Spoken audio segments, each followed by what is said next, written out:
Ang kwento ni Narada Muni at Krishna.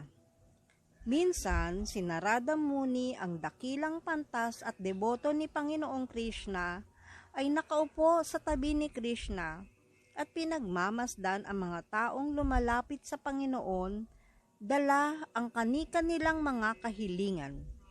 Isa-isa, lumapit ang mga tao kay Krishna.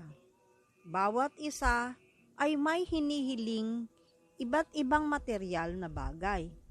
May isang humiling na ipadala siya sa malayong bansa at tinupad ni Krishna ang kahilingan. Isa pa ang humiling ng bagong bahay at ibinigay din ito ni Krishna. May isa namang dumulog upang magtanong ukol sa kanyang bumabagsak na negosyo at binigyan siya ni Krishna ng solusyon. Sa bawat pagkakataon, agad-agad na ibinigay ni Krishna ang kanilang mga material na hiling.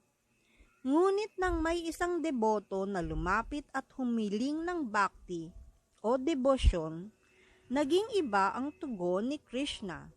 Sa halip na agad ibigay ang kahilingan, sinabi ni Krishna sa deboto na tumabi muna. Napansin ito ni Narada Muni at nagtaka siya. Kaya tinanong niya si Krishna, "Bakit mo agad ibinigay ang mga hiling ng iba? Pero ang humingi ng bhakti o debosyon ay pinaghihintay mo."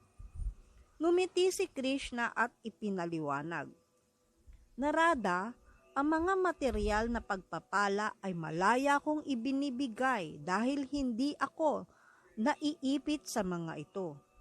Ngunit ang bhakti o debosyon